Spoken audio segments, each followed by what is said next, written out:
Kembalinya Sri Mulyani menjadi Menteri Keuangan memberikan angin segar bagi perekonomian Indonesia. Sejak dilantik menjadi Menteri Keuangan, Sri Mulyani berhasil menjalankan kebijakan pengampunan pajak yang menargetkan pendapatan negara hingga 165 triliun rupiah. Dan berikut perjalanan karir Sri Mulyani. Sri Mulyani Indrawati adalah wanita sekaligus orang Indonesia pertama yang menjabat sebagai Direktur Pelaksana Bank Dunia. Jabatan ini diembannya mulai 1 Juni 2010 hingga ia dipanggil kembali oleh Presiden Joko Widodo untuk menjabat sebagai Menteri Keuangan menggantikan Bambang Brojonegoro.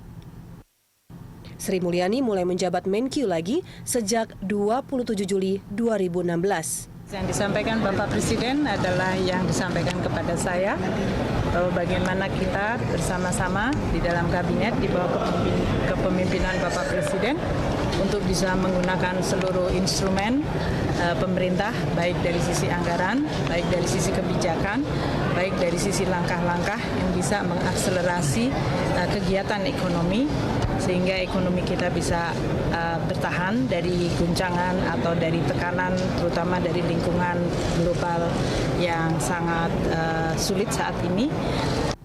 Sebelumnya pada 5 Desember 2005, ketika Presiden ke-6 RI, Susilo Bambang Yudhoyono, mengumumkan perombakan kabinet, Sri Mulyani pernah menjabat sebagai Menteri Keuangan menggantikan Yusuf Anwar. Dan sejak tahun 2008, ia menjabat sebagai pelaksana tugas Menko Bidang Perekonomian setelah Budiono dilantik sebagai Gubernur Bank Indonesia.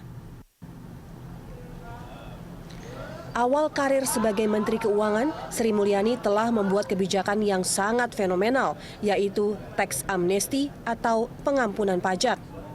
Teks amnesti adalah kebijakan pemerintah yang diberikan kepada wajib pajak tentang pengampunan pajak. Dan sebagai ganti atas pengampunan tersebut, wajib pajak diharuskan untuk membayar uang tebusan. Mendapatkan pengampunan pajak artinya data laporan yang ada selama ini dianggap telah diputihkan dan atas beberapa utang pajak pun dihapuskan. Melalui program ini, pemerintah menargetkan uang pembayaran tebusan sebesar 165 triliun rupiah. Kini banyak pihak berharap bahwa kembalinya Sri Mulyani dapat membawa angin segar bagi perekonomian Indonesia. Selamat datang Sri Mulyani.